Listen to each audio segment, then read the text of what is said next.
ఒక ఆవిడ వచ్చి అమాయకంగా ఏమండి అక్కడ ఒక కొబ్బరికాయ కొట్టామండి, అది కుళ్ళిపోయిందండి, ఇక్కడ కొట్టామండి, ఇది కూడా కుళ్ళిపోయింది, ఏం చేయమంటారు? ఏం చెప్పాలో చెప్పండి మీరు ఎవరైనా. నాకు జాలేసింది నిజంగా. పెద్ద వయస్సు ఆవిడకి ఏదో మనసులో శంక ఉంది. అంటే పాపం ఆవిడకి బెంగ ఏమిటంటే ఈ కొబ్బరికాయ కుళ్ళిపోవడం అనేది మనకి జరగబోయే అశుభానికి ఏమన్నా సూచనేమో. ఎంత గుడ్డి నమ్మకం ఉండేది. మన జీవితం ఇంత చేస్తే కొబ్బరికాయ మీద ఆధారపడి ఉందా?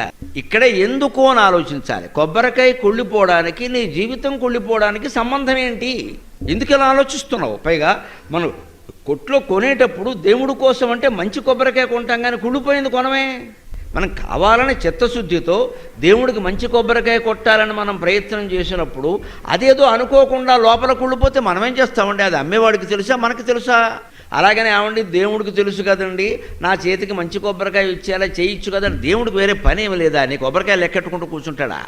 అంచేతను మనం ఈ ఎందుకు అన్న ప్రశ్న వేస్తే ఈ ఆలోచన పక్కకి వెళ్ళిపోతుంది.